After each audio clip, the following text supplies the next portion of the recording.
Well, today I went through all my purchases, added them all up, and I was a little bit shocked. $3,012 to be exact, and some change, but I might have missed one or two purchases in there. I'm usually pretty good at keeping track of these, but I wasn't expecting it to be this much, but still, I'm not gonna regret it one bit.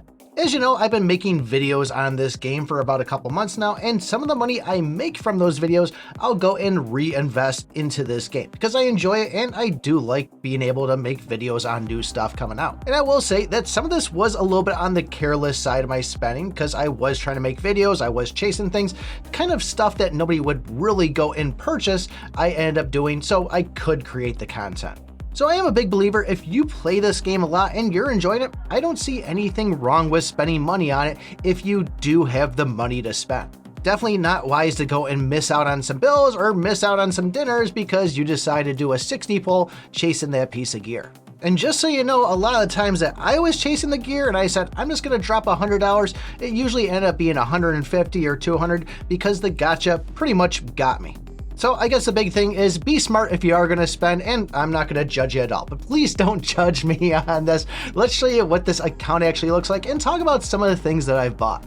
So I am on chapter 92 right now. I haven't actually pushed in a little bit. I think I could easily get up to 100. Not too certain how far after there. But if we go over to the chapter packs here, you can see I'm on chapter 92, meaning I should be able to purchase that 90.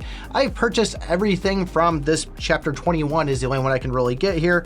And there's maybe a couple other. So I am a big believer of buying these chapter packs. I've bought a ton of them. And you can see there's only like 5 of them left. I have not once bought anything on the value pack there, or have I bought anything on the top up. However though, I have gone into the pack shop a couple of times, bought the energy pack, I think I bought the dungeon pack once or twice, and maybe I think that's probably about what I got out of it. I don't usually go and purchase things from inside here. I did have a lot of purchases, being the $100 Fearless 6-7 packs, whatever they are. $100, you get 120 keys, 12,000 gems, 40 gem chests, and I think like 1,200 pet eggs.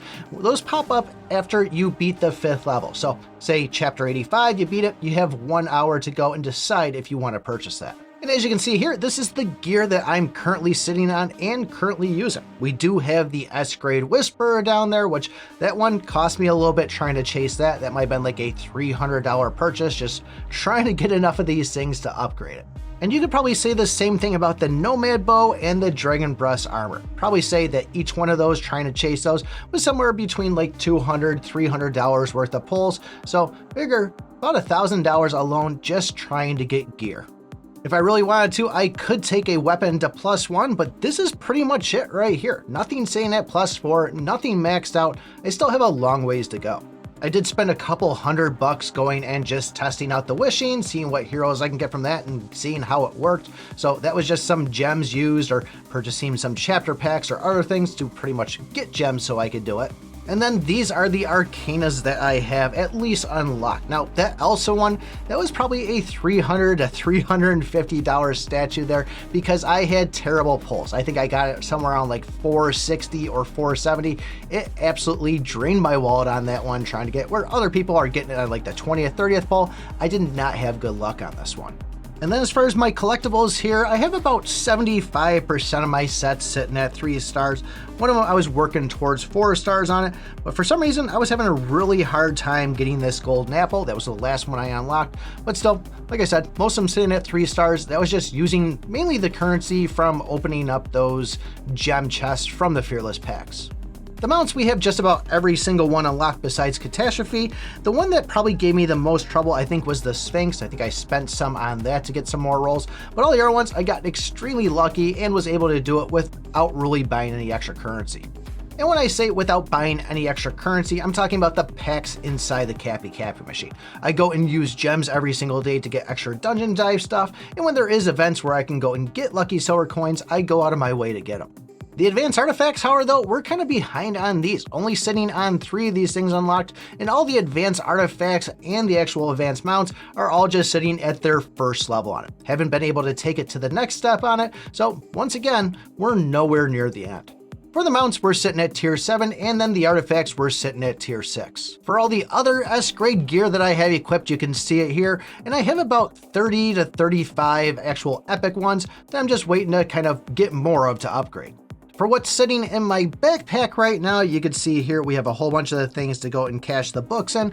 I pretty much will go and jump on any deal I see for books or for even the elite packs, or what I like to call the contracts.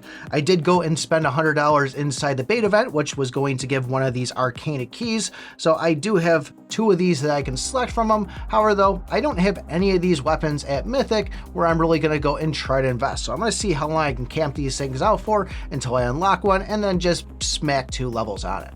One of the other big things that I was going and spending money on was to get energy so I could keep on pumping into my talents, go and complete chapters, and be the first to get this captain title. My guild's currently sitting at number 1. The tower challenge, I was late on that one. I'm in 2nd place on that, but completed that obviously. And dungeon dive, we're sitting in 1st place on that. And all that stuff is really saying is that I spent more money than the next guy in order to go and achieve that point. I have purchased every single card inside the game since I first downloaded it back in November, and then every time it needs to be renewed, I go and continue on that. And then as far as the battle passes too, I will go and purchase those every time to get whatever the last thing is. This one here, once again, contract, it's a no-brainer. You can see I only have 2 things on here, the Battle Pass and the Dungeon Fund, because I pretty much completed every single one and purchased them. This Dungeon Fund here, I was just able to complete the whole Mount event without needing this, so I'm going to camp out for this till next time and see if I need it then to go and get some extra horseshoes. You can see that I do have the Onion Knight skin on. I am big on getting those, like the turkey skin or whatever. I will go and spend whatever the money is just to kind of have them all. I did miss out on some in the beginning because I was free to play, but if I see them, I'm usually like, 10 bucks, I'll get it. Usually get some other rewards with it. As far as the legacy tree itself, I went and invested a ton into the Book of Bones, going through the actual travels on it, getting energy, trying to cash up as many of these things as I can. So right now we are only sitting past the 3rd level on it there, working my way to get to the Skeleton Lord. And then the other ones, I haven't really invested too much in them. We're just still kind of left on that 1st place marker. I am pushing on the Ranger one a little bit, but still, these are ones I barely even touched them, and we got a bunch of books we could still use for these. Now, as far as that careless spending, like I said, the whole Elsa there, I wasted a bunch on that trying to get her unlocked. And then even when I was trying to get to that first talent thing of 2790 to reach that, I went and bought a bunch of energy packs inside here so I could go fast travel it, use the currency, upgrade with gold, and at least get to that point. Because I wanted to make sure I was trying to get all the advanced mounts whenever one of these events would pop up and it came down the last day. If I wasn't sitting in first, I was spending currency to go and make sure I got in first to get those 10 golden tickets until I at least unlocked them both. But really, for $3,000 in a couple of months playing, this doesn't look like anything that crazy. I mean, you'd think I'd have everything maxed out, things would be blinking and shining, but this just looks like somebody that's been playing for a little bit on it. So I guess the next time you're thinking about dumping some cash into it and thinking it's going to give you a big leap inside the game, which by the way, if you do go for these new legacy heroes, they will give you a big leap. But just about everything else, it's kind of you spend and it's like, oh man, that really didn't do a lot for me. So that's where I'm sitting right now. Am I going to spend more money on the game? Yep, probably most likely will.